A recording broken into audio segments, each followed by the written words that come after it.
Hello বন্ধুরা, বাংলা নিউজে আপনাকে স্বাগত।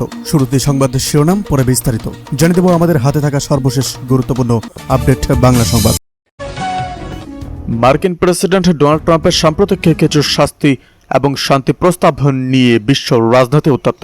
এর সরাসরি প্রভাব বাংলাদেশের অর্থনীতিতে কিভাবে পড়বে তা নিয়ে বিশেষজ্ঞদের নতুন পূর্বাভাস।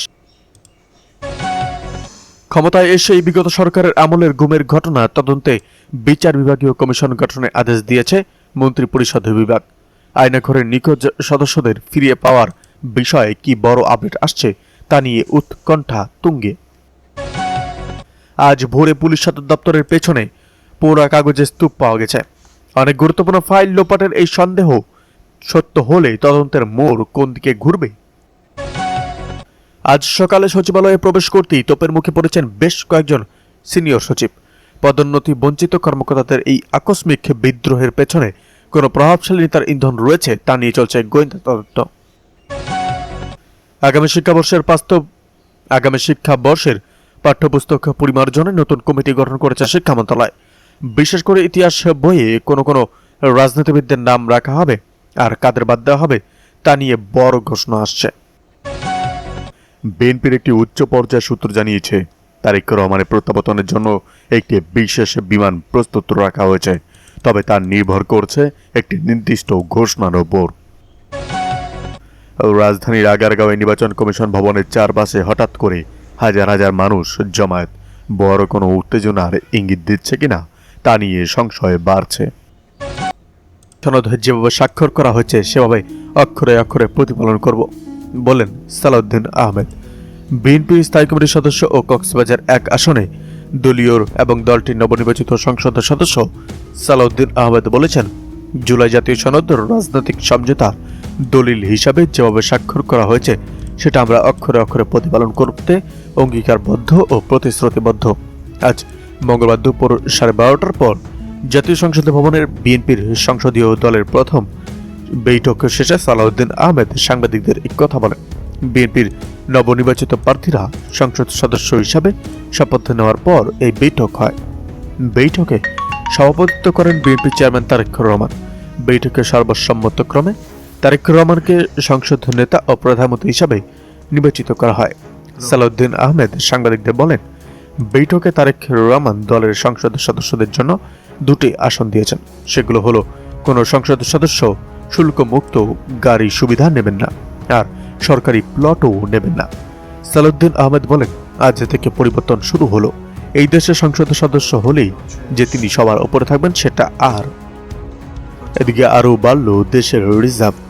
দেশের বৈদেশিক মুদ্রার মোট রিজার্ভ বেড়ে এখন 34,539.50 মিলিয়ন বা $34.53 বিলিয়ন দাঁড়িয়েছে বলে জানিয়েছে কেন্দ্রীয় ব্যাংক। মঙ্গলবার বাংলাদেশ ব্যাংকের নির্বাহী পরিচালক ও মুখপাত্র আরিফ হোসেন খান এ তথ্য জানিয়েছেন। কেন্দ্রীয় ব্যাংকের সর্বশেষ তথ্য অনুযায়ী 17 ফেব্রুয়ারি পর্যন্ত দেশের গ্রস রিজার্ভের পরিমাণ দাঁড়িয়েছে $34.53 বিলিয়ন।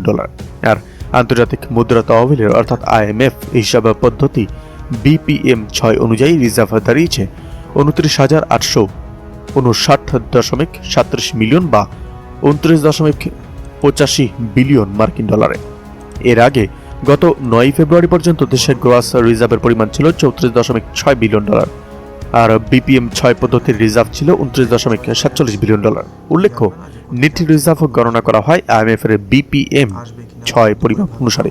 মোট রিজার্ভ থেকে স্বল্পমেয়াদী দায় বিয়োগ করলে নেট বা প্রকৃত রিজার্ভের পরিমাণ পাওয়া যায়। এদিকে যশোরে পরিত্যক্ত আওয়ামী লীগ কার্যালয়ে ব্যানারে শেখ মুজিব ও হাসিনার ছবি। যশোর শহরে পরিত্যক্ত জেলা আওয়ামী লীগের কার্যালয়ে শেখ মুজিবুর রহমান ও শেখ হাসিনার ছবি সংবলিত ব্যানার ঝোলানো হয়েছে। মঙ্গলবার সন্ধ্যা 7টার পরে শহরের গাড়িখানা সড়কে দলীয় কার্যালয়ের ছাদের সামনের দেওয়ালে ব্যানারটি ঝুলতে দেখা যায়। তবে কে বা কারা কখন ব্যানারটি টাঙ্গিয়েছেন সেটা কেউ বলতে পারেননি।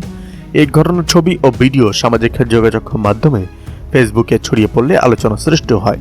পরে রাত 8:30টার দিকে কোতোয়ালির মডেল থানার পুলিশ সদস্যরা ব্যানারটি নামিয়ে দেন।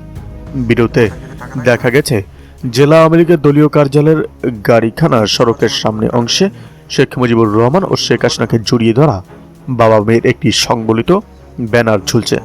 ব্যানারটি এক কোণে জয় বাংলা জয় বঙ্গবন্ধু লেখা রয়েছে। দলীয় কার্যালয়ের সামনে অনেক পথচারী ব্যানারটির ভিডিও করেছেন। এদিকে রোজার আগে নিত্যপণ্যের দাম ঊর্ধ্বগতি, ভোগান্তিতে নিম্ন আয়ের মানুষ।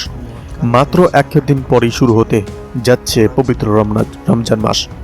মাত্র একদিন পরেই শুরু হতে যাচ্ছে পবিত্র রমজান মাস।